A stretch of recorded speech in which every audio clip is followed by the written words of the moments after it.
जय हिंद दोस्तों। UP board के विद्यार्थियों का एक सुनहरा अवसर, क्योंकि अब हम यूपी बोर्ड के विद्यार्थियों के लिए लेकर आए हैं साइंस का मॉडल पेपर। बेटा, हर एक विद्यार्थी का, जो हिंदी मीडियम के विद्यार्थी थे, उनकी सबसे बड़ी प्रॉब्लम है कि सर हमने तो बहुत अच्छी पढ़ाई की है, और आशा करता हूँ हर बच्चे ने बहुत बेहतरीन पढ़ाई की होगी। कुछ ही दिन बचे हैं आपके बोर्ड एग्जाम के लिए, तो बेटा अब आपको परेशान होने की ज़रूरत नहीं है, क्योंकि हम हर एक मॉडल पेपर की एक बेहतरीन तैयारी आपको करवाएंगे। इस हमारे चैनल पे आपको अपनी रियल एनालिसिस यानी अपनी खुद की नॉलेज पता चलेगी, कितनी तैयारी है आपको या नहीं है। तो बेटा हम लोग एमसीक्यू का पोर्शन इसमें कवर करेंगे। एमसीक्यू में जैसे फिजिक्स, केमिस्ट्री और बायोलॉजी। मेरे फर्स्ट मॉडल में ये सेट 1 का ये वीडियो होगा। इसमें आपको फिजिक्स के 7 क्वेश्चन, केमिस्ट्री के 6 क्वेश्चन और बायोलॉजी के 7 क्वेश्चन, टोटल 20 मार्क्स का आपका बोर्ड एग्जाम होगा। बोर्ड पेपर में आपके एमसीक्यू पूछे जाते हैं। तो पहला मेरा फिजिक्स का पोर्शन जो खंड आ आता है, उसके कुछ इंपॉर्टेंट एमसीक्यूज हैं, इनका डिस्कशन करने वाले हैं। डिस्कस करना स्टार्ट करते हैं। तो पहला क्वेश्चन हमारे पास क्या है, किसी वस्तु का अवतल दर्पण द्वारा बना प्रतिबिंब आभासी, सीधा एवं वस्तु से बड़ा पाया जाता है। वस्तु की स्थिति कहाँ होनी चाहिए? बोला गया कैसा दर्पण है बेटा? अवतल दर्पण। हमको पता है दर्पण 2 होते हैं, ठीक है, प्लेन मिरर और स्फेरिकल मिरर। स्फेरिकल मिरर के 2 टाइप्स होते हैं, अवतल और उत्तल, ठीक है, 2 होते हैं। तो हमारे पास यहाँ पे अवतल दर्पण दिया है, द्वारा प्रतिबिंब आभासी, सीधा एवं वस्तु से बड़ा पाया जाता है। तो वस्तु की स्थिति, वस्तु कहाँ पे रखी गई होगी, ये पूछा गया। पहला ऑप्शन है मुख्य फोकस तथा वक्रता केंद्र के बीच में। सेकेंड ऑप्शन है वक्रता केंद्र पर, वक्रता केंद्र से परे। और फोर्थ ऑप्शन है दर्पण के ध्रुव तथा मुख्य फोकस पर। बेटा अगर प्रतिबिंब आभासी, सीधा एवं वस्तु से बड़ा पाया जाएगा तो वस्तु की स्थिति जो होगी दर्पण के ध्रुव तथा मुख्य फोकस के बीच में, यानी ऑप्शन 4 सही होगा। ठीक है, ऑप्शन 4, फर्स्ट क्वेश्चन का 4th ऑप्शन सही होगा। क्वेश्चन नंबर 2 हमारे पास क्या है, किसी शब्दकोश में पाए छोटे अक्षरों को, शब्दकोश आपको पता है पाए छोटे, बहुत छोटे अक्षर है, को पढ़ते समय आप निम्न में से कौन सा लेंस पसंद करेंगे? तो कौन सा लेंस आप पसंद करेंगे किसी शब्दकोश में छोटे अक्षर पढ़ने के लिए? पहला ऑप्शन है 50 सेंटीमीटर फोकस दूरी का एक उत्तल लेंस, 50 सेंटीमीटर फोकस दूरी का एक अवतल लेंस, 5 सेंटीमीटर फोकस दूरी का एक उत्तल लेंस, या फोर्थ ऑप्शन है 5 सेंटीमीटर फोकस दूरी का एक उत्तल लेंस। तो कौन सा बेटा? ऑप्शन सी आपका करेक्ट होगा, 5 सेंटीमीटर फोकस दूरी का एक उत्तल लेंस आप प्रयोग करेंगे। किसके लिए बेटा? शब्दकोश में पाए छोटे अक्षरों को पढ़ने के लिए। ठीक है, यानी क्वेश्चन फर्स्ट और क्वेश्चन सेकंड हमारा क्लियर हुआ। क्वेश्चन नंबर 3 है, किसी गोली दर्पण तथा किसी पतले गोली लेंस दोनों की फोकस दूरियां प्रत्येक -15 सेंटीमीटर है। कितना है बेटा? -15 सेंटीमीटर है। दर्पण तथा लेंस संभवतः होंगे। दर्पण कैसा होगा और लेंस कैसा होगा? और बेटा बोला गया है कितनी फोकस दूरियां कितनी हो बेटा? दोनों की -15 हो। ऑप्शन है दोनों अवतल, दोनों उत्तल, दर्पण अवतल हो, दर्पण कैसा हो? अवतल हो, लेंस कैसा हो? उत्तल हो। फोर्थ ऑप्शन में है दर्पण उत्तल और लेंस अवतल। तो बेटा अगर मेरे पास फोकस दूरियां क्या हैं, -15 सेंटीमीटर हैं, तो दर्पण और लेंस दोनों क्या होंगे? अवतल होंगे। कैसे होंगे बेटा?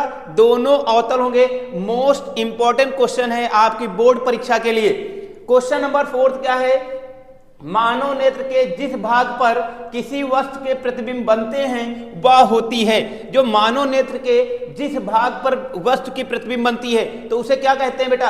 ऑप्शन ए है कार्निया, परितरिका, पुतली और दृष्टिपटल। बेटा जो वस्तु का प्रतिबिंब बनता है मानव नेत्र पे, कहां बनता है बेटा? दृष्टिपटल पे, यानी ऑप्शन डी करेक्ट ऑप्शन होगा। क्लियर बेटा? क्लियर है कि नहीं?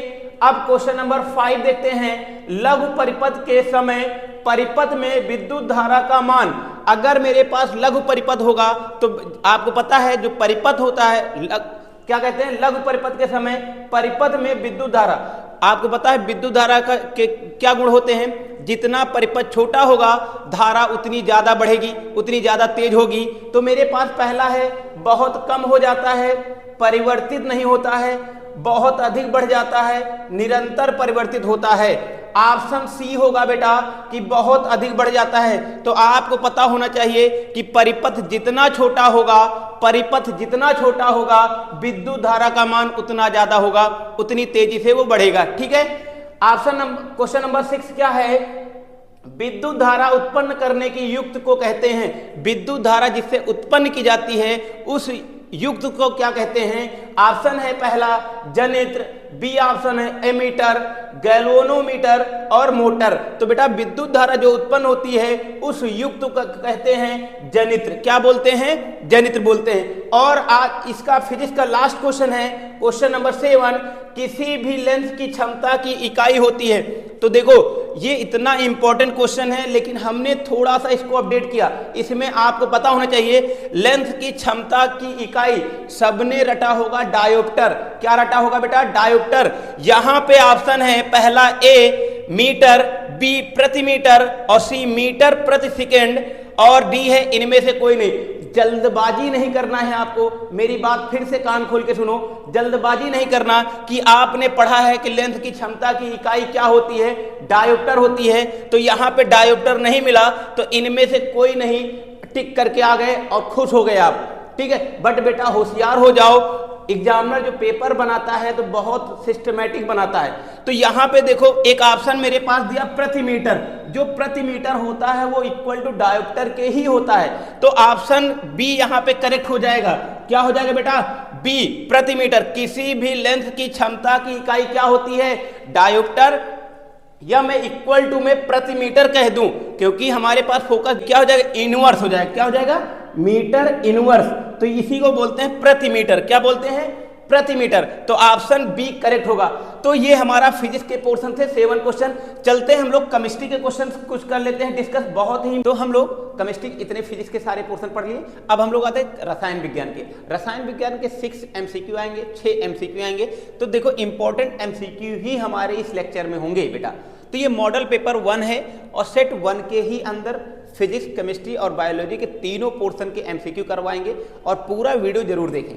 ठीक है, क्वेश्चन फर्स्ट क्या है? एंटीमनी है। तो एंटीमनी में कुछ एक्स्ट्रा चीजें पढ़ लेते हैं। इसका परमाणु क्रमांक क्या होता है? देखो पूछा जा सकता है कि परमाणु क्रमांक कितना होता है। परमाणु क्रमांक बेटा 51 होता है। कितना होता है? 51। और इसका जो प्रतीक होता है, सिंबल होता है एंटीमनी का, इसका होता है एंटीमनी का सिंबल क्या होता है? Sb होता है। तो एंटीमनी है क्या? धातु है, अधातु है, उपधातु है या मिश्र धातु है? तो बेटा एंटीमनी जो होता है वो उपधातु है हमारी। क्या है? एंटीमनी उपधातु होती है। ठीक है, क्वेश्चन नंबर 9 क्या है? लेड नाइट्रेट का रासायनिक सूत्र है। लेड नाइट्रेट यानी लेड का मतलब Pb सिंबल और नाइट्रेट का मतलब हो गया NO3 का होल ट्वाइस। क्या हो गया बेटा? लेड नाइट्रेट का रासायनिक सूत्र होगा PbNO3। बी ऑप्शन है PbNO3 का whole twice, C option PbNO2 का होल ट्वाइस और PbO। तो बेटा हमारे पास बी ऑप्शन करेक्ट होगा। लेड नाइट्रेट का रासायनिक सूत्र होगा PbNO3 का होल ट्वाइस। क्लियर बेटा? नेक्स्ट क्वेश्चन हमारे पास है, निम्न में असंतृप्त हाइड्रोकार्बन क्या होते हैं? संतृप्त और असंतृप्त, थोड़ा सा इसको डीप में पढ़ेंगे। संतृप्त हाइड्रोकार्बन क्या होते हैं? बेटा संतृप्त हाइड्रोकार्बन वो होते हैं जो एकल बंध बनाते हैं। कैसे बनाते हैं बेटा? एकल बंध बनाते हैं, उनको क्या बोलते हैं? संतृप्त हाइड्रोकार्बन। और असंतृप्त हाइड्रोकार्बन क्या होते हैं? असंतृप्त हाइड्रोकार्बन कौन से होते हैं? जो द्विबंध और त्रिबंध बनाते हैं, द्विबंध या त्रिबंध बनाते हैं, वो क्या होते हैं? असंतृप्त हाइड्रोकार्बन होते हैं। तो ऑप्शन में मेरे पास C2H6, C2H2H4, CH4 और C3H8। तो मेरे पास जो असंतृप्त हाइड्रोकार्बन का ऑप्शन होगा वो बी ऑप्शन होगा। बी ऑप्शन होगा बेटा। ठीक है, अब प्रोपेनॉल में क्रियात्मक समूह है। प्रोपेनॉल का क्रियात्मक समूह क्या होगा? पहला ऑप्शन है CHO और सेकेंड ऑप्शन है C डबल बॉन्ड O और फिर OH है, फिर COOH। कौन सा प्रोपेनॉल का क्रियात्मक समूह होगा? तो बेटा ऑप्शन ए होगा CHO। ये हमारा क्या होगा? प्रोपेनॉल का क्रियात्मक समूह होगा। नेक्स्ट क्वेश्चन, एसिटिक अम्ल का IUPAC नाम। एसिटिक अम्ल का IUPAC नाम, भैया बहुत गलतियां होती हैं। एसिटिक अम्ल का IUPAC नाम क्या होता है? एसिटिक अम्ल ही IUPAC नाम होता है। क्या होता है बेटा? एसिटिक अम्ल ही होता है। नेक्स्ट क्वेश्चन है, निम्न में ऊष्माशोषी अभिक्रिया। देखो अभिक्रियाएं दो, ऊष्माशोषी और ऊष्माक्षेपी। उष्माशोषी और बेटा उष्माक्षेपी अपक्रिया क्या होती है?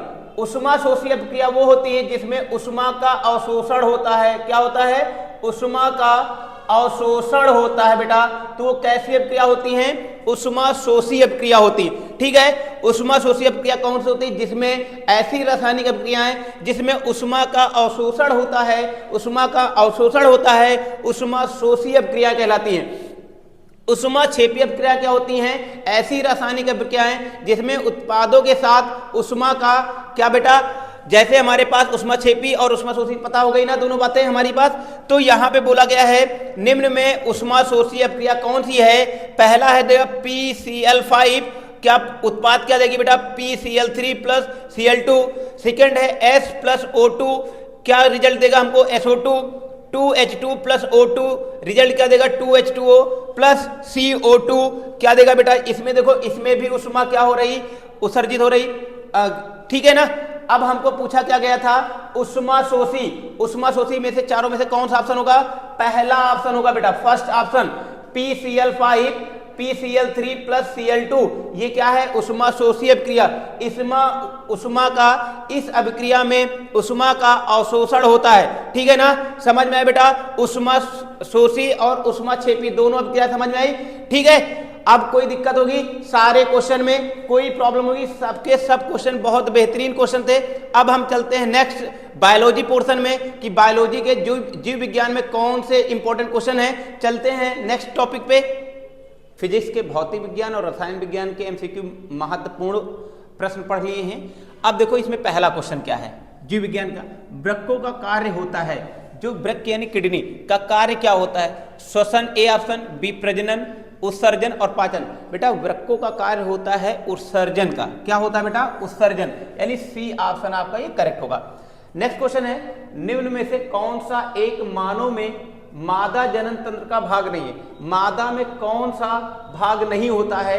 पहला है ऑप्शन है अंडाशय, गर्भाशय, शुक्रवाहिका और डिंब वाहिनी। ठीक है, तो मादा जनन में बेटा शुक्रवाहिका नहीं होती, ये नर जनन में होता है। क्या होता है? नर जनन में होता है, मादा जनन में नहीं होती। ठीक है, नेक्स्ट क्वेश्चन, पत्तियों पर कलियां विकसित होती हैं।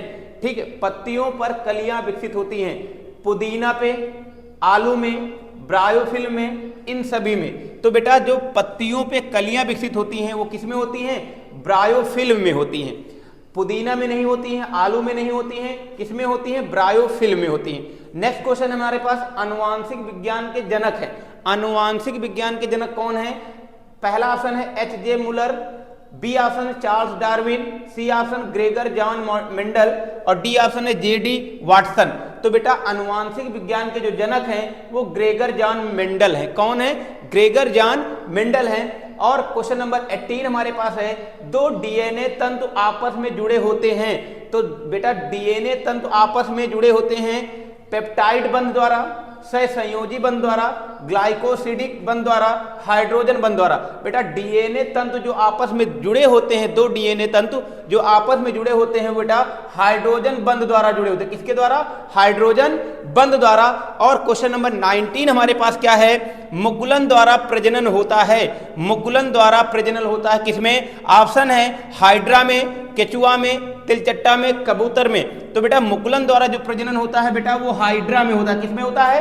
हाइड्रा में होता है। मोस्ट इंपॉर्टेंट क्वेश्चन है ये। ठीक है, नेक्स्ट क्वेश्चन 20 है, मेंडल का प्रायोगिक पौधा क्या था? मेंडल ने जो अपनी प्रायोगिक पौधा में कौन सा पौधा लिया था? तो पहला ऑप्शन है चना, दूसरा ऑप्शन है सरसों, तीसरा ऑप्शन है मटर और चौथा ऑप्शन है गुड़हल। तो मेंडल ने जो एक्सपेरिमेंट किया था बेटा वो मटर के पौधे पे किया था। किस पे किया था बेटा? मटर के पौधे में किया था। तो इस वीडियो में हमने क्या किया? मॉडल पेपर फर्स्ट के MCQ कवर कर लिए, जिसमें हमने भौतिक विज्ञान, रसायन विज्ञान और जीव विज्ञान। अगर आपको ये वीडियो पसंद आई बेटा तो हमारे चैनल को सब्सक्राइब कर लें, क्योंकि हम आपके पेपर एग्जाम होने से पहले पूरे इंपॉर्टेंट कम से कम 20 मॉडल पेपर के एमसीक्यू बनाने वाले हैं। तो पहला मॉडल पेपर ये हो गया बेटा। तो सभी लोग वीडियो को लाइक कर दें और अपने फ्रेंड के पास शेयर कर दें, जिससे उनकी भी कुछ सहायता हो सके, कि उनको ये आइडिया हो सके पेपर में किस टाइप के क्वेश्चन पूछे जाते हैं। तो आपकी बेहतरीन तैयारी करवाने की जिम्मेदारी हमारी है। बस आप हमारे साथ बने रहें और यूट्यूब ये जो चैनल हमारे पास है अपने साथियों को जरूर शेयर करें बेटा। ऐसे ही आपको पूरी के पूरी साइंस पूरी कवर करा दी जाएगी, आपको एमसीक्यू पोर्शन और फिर आपके अति लघुत्तरी और लघुत्तरी प्रश्न के भी इंपॉर्टेंट बताए जाएंगे। तो आज के लिए बस इतना ही बेटा। सभी बच्चों को थैंक यू।